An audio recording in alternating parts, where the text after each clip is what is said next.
A história que o diabo me contou, de A. J. de Figueiredo, voz Iba Mendes. Outro dia eu estava no cimo de uma elevação, no adro da velha igreja colonial, apreciava a beleza da paisagem e nem pensava no fim do mundo. Nisto me apareceu o diabo. Não me assustei, porque já o conheço bem de tê-lo visto antes. De resto, já não tem rabo, nem chifres, nem os olhos chamejam. Ao contrário, um leve odor de Itamaraty, em lugar de enxofre queimado. Os tempos são outros, menino, explicou-me a sorrir, quando lhe perguntei a razão da roupa clara de linho, os cabelos ao vento, e os pés metidos em alpercatas abertas. Na Idade Média eu era o inimigo dos homens, era o anjo decaído e vivia pelo mundo à procura gente. Andava pelos mosteiros tentando frades, induzindo freiras a gerar filhos e a matá-los depois. Compreenda, meus domínios eram vastos e eu carecia de gente. Voluntariamente ninguém desejava povoar o inferno, tal a péssima propaganda que os inimigos faziam do meu reino. E já não tentas as criaturas com o fim de condená-las ao inferno? Condená-las? Você, rapaz, está antiquado. O inferno sempre foi lugar de descanso. É porque você mal conhece o mundo através da história. Não leu, meu amigo, Anatoly dizer como se faz história? Um episódio contado por 3 testemunhas oculares no futuro, quando nada dará 3 versões diferentes se os historiadores forem sem imaginação. Desta forma, cuido não se possam julgar os fatos antigos e muito menos compará-los com os modernos. Não se agastam os amigos da ciência histórica. Bem, para começar, falarei do meu passado, isto é, contar-lhe-ei a história dos homens, desde Eva até o instante em que um país do Oriente procura briga com outro do Ocidente. Então você verá que o inferno, comparado com o mundo, sempre foi um lugar delicioso. Estás doido?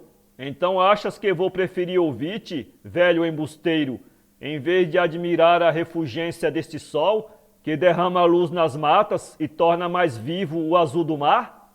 Conheço a história da terra, dos homens e das suas maldades e loucuras. Basta!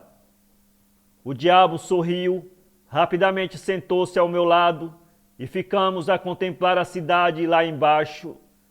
Assim vista de cima, dava a impressão de cortiço de abelha, disciplinado e laborioso, sem paixões, sem crimes, sem estupros, sem roubos, sem politiquices.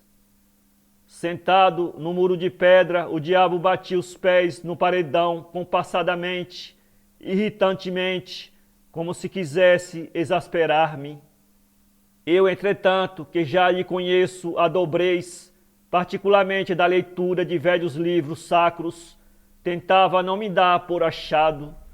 Todavia, danada inquietação me mordia todo. Enfim, rompi o silêncio com voz irônica. Ora, foste tentado uma vez a te revelares o maior inimigo do Criador e nada fizeste. Onde está o teu poder? Onde a tua malícia? Pelo que vejo, continuas a tentar incautos e a levá-los para o teu inferno, missão digna de agente de turismo.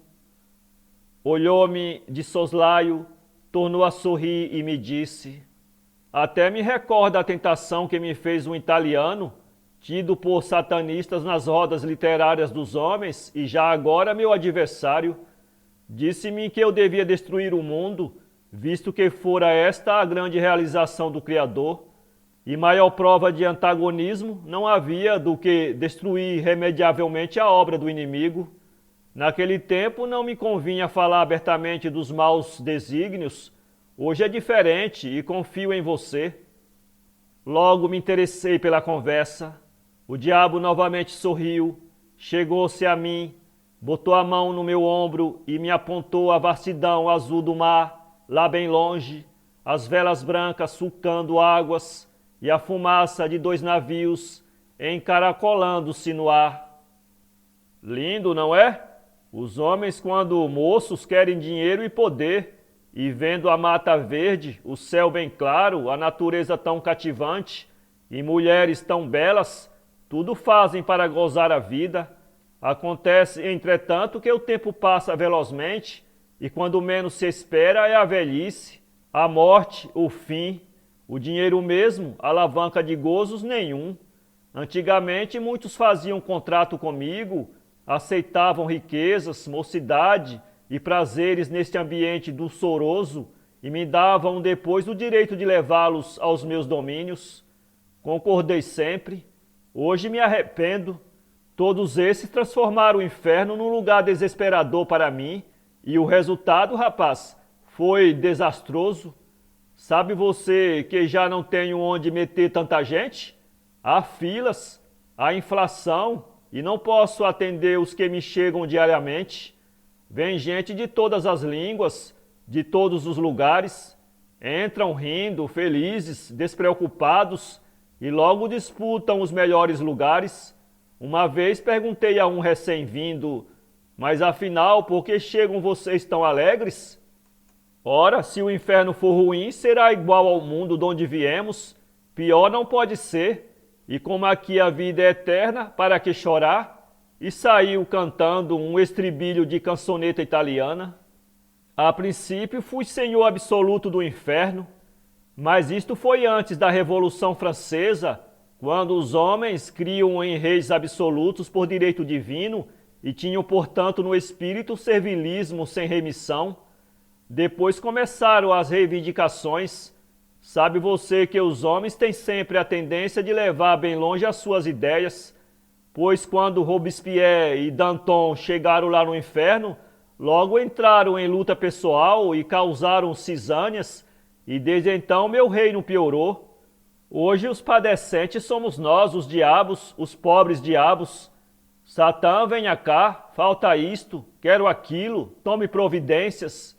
Aguentamos sindicatos que exigem direitos, há clubes dos simoníacos, União dos Blasfemos, Grêmio dos Ladrões e Associação dos Hereges, e até gente a dizer o que pensa como se fosse possível um velho como eu suportar o peso de tanta ideia nova.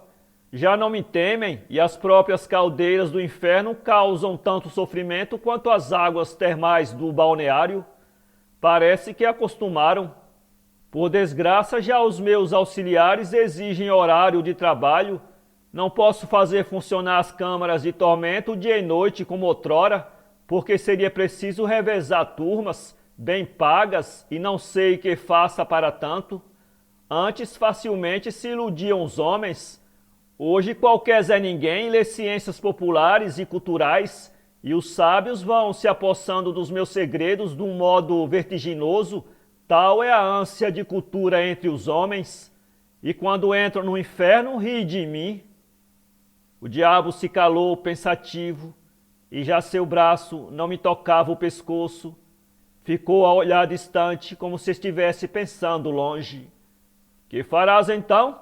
Perguntei-lhe ironicamente. Quase nada. Aceitarei a tentação do italiano, darei cabo do mundo, que é o orgulho do Criador. Assim causarei desgosto a um inimigo e descansarei. Eu me remexi no assento e o diabo percebeu minha inquietação. Logo explicou. Desde a tentação de Eva tenho pensado em tornar os homens tão sábios quanto Jeová, mas naquele tempo eles eram incapazes de subir tanto, por mais que eu procurasse orientá-los. Era preciso paciência. Com o tempo consegui que a ignorância cedesse à cultura. Meu desejo lentamente se realizava, apesar dos esforços contrários dos ministros do Senhor. Era este um desejo meu de aborrecer e assustar o Criador. Mas quando vi que os homens, se tornando sábios, ficavam impertinentes, reivindicadores, tonteei. Não fosse meu orgulho, teria já desistido de realizar capricho tão perigoso. Mas farei coisa melhor. aproveitarei os próprios homens e, por meio deles, de repente, acabarei com o mundo. Então descansarei. Já estou velho e não suporto ver a cara de vocês, quanto mais recebê-los contra a vontade e ser escravo dos homens ao invés de senhor absoluto. Não, isto vai acabar e brevemente. Como farás?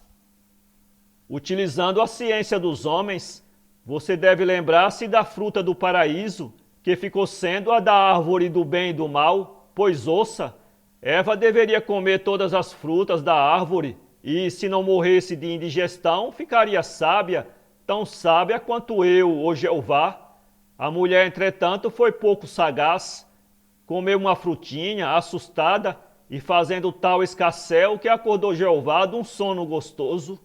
A consequência foi expulsão, anjo de espada flamante, e este longo tempo de espera, tudo por haver perdido uma boa oportunidade, porque não tenha dúvida, houvesse Eva comido todas as frutas e resistido à indigestão, logo seria sábia, Adão também, e eu teria rido com o susto de Jeová, mas sempre fui teimoso, constantemente lutei por esclarecer os homens, enquanto os ministros do meu antagonista, ao contrário, tudo faziam por deixá-los numa semi-ignorância.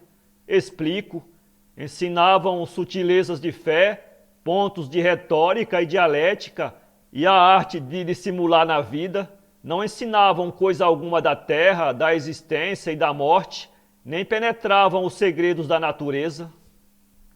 Todo o conhecimento vem de Deus. Como pretendes, pois, ser o mestre dos homens? E ostensivamente fiz-o pelo sinal. O diabo se impacientou, fez gesto de descaso e retrucou. Não seja ridículo, este sinal já não me assusta de tanto repetido à toa. Há 2 séculos eu fugia dele, mas então os homens, executando-o, invocavam com fé o nome do Senhor.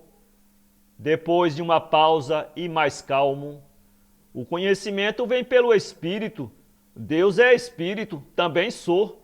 A vitória no cérebro do homem é de quem chegar primeiro. Ora, sendo Deus um justo, um bom, perdoa sempre e muitas vezes nem se lembra de que a malícia supera a honestidade, e eu me aproveito e venço, porque sempre agi pelos caminhos sinuosos, e os que me seguem não têm outra atitude. Muitas vezes queimaram homens esclarecidos por mim, mas só lhes queimaram o cérebro, a matéria. A ideia impalpável, imaterial, se evolava e novamente eu a introduzia noutra cabeça pensante. Não se lembra de Galileu? Esteve a pique de sumir nas chamas, e isto certamente teria me atrasado um pouco a vitória. Felizmente ele dissimulou e sobreviveu. Depois outros vieram e deles me aproveitei. Voltaire, Rousseau e um Essa no campo social, Newton e Leibniz no campo matemático. Sempre houve gente minha em todos os setores, constantemente inovando, e os meus adversários sempre se opondo. Depois fingiam esquecer o passado e repetiam as lições dos meus discípulos. Fraquezas. Olha aquele casal se beijando à sombra da árvore, mostrou-me o diabo. Vá ver que nem acreditam em mim e até escarnece de quem lhes recorde meu nome, tentando desviá-los do inferno. Por estas e outras me arrependi de haver ensinado aos homens. Tornaram-se exigentes, arrogantes e perspicazes. Já não sou absoluto senhor do inferno. Vejo, pois, não me convém tentá-los mais. O inferno anda cheio de arruaceiros e eu entediado. Profunda melancolia me tortura a existência. Vivo triste, pensativo e até procuro paz entre os vivos da terra. Mas a tal ponto chegou a desconsideração por mim que fui tentado pelo italiano de quem falei. Por cima, dia a dia, invadem meus domínios e riem de mim e nem concebem minhas façanhas medievais. Até me dizem de cara que não passo de um velho sem imaginação, que não sei me renovar. Resolvi, portanto, destruir os homens e o mundo. Quando minha querida Marie Curie e seus epígonos penetraram o segredo dos átomos, me alegrei. Era o prenúncio do fim, e anteviu seguro o caminho da destruição. Quando aquelas duas cidades orientais sumiram numa explosão atômica, disse cá comigo, enfim, já comecei, só mais um pouquinho e tudo estará consumado. Já agora meus iluminados descobriram que o hidrogênio é destruidor também.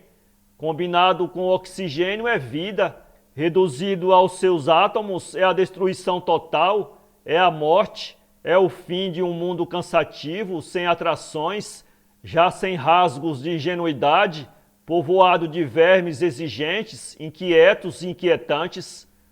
O pior é um homem magro e justo, que se diz ministro do meu adversário, falar tentando esclarecer os homens. Certamente reconheceram que as ideias não se extinguem queimando cérebros, nem aferrolhando homens nos calabouços, nem destruindo-as com maldições. Já combatem ideia com ideia, e isto é grave, menino, muito grave. Devo agir velozmente se não quiser perder o trabalho de tantos séculos. Cuido, entretanto, que não perderei terreno. Para cada adversário tenho 2000 aliados inconscientes. A vitória é certa e a breve destruição do mundo irremediável. E tendo assim falado, o diabo pulou de onde estava e vi seu corpo se tornar luminoso, descer no abismo, depois alçar-se em forma de disco e velozmente sumir no horizonte azul.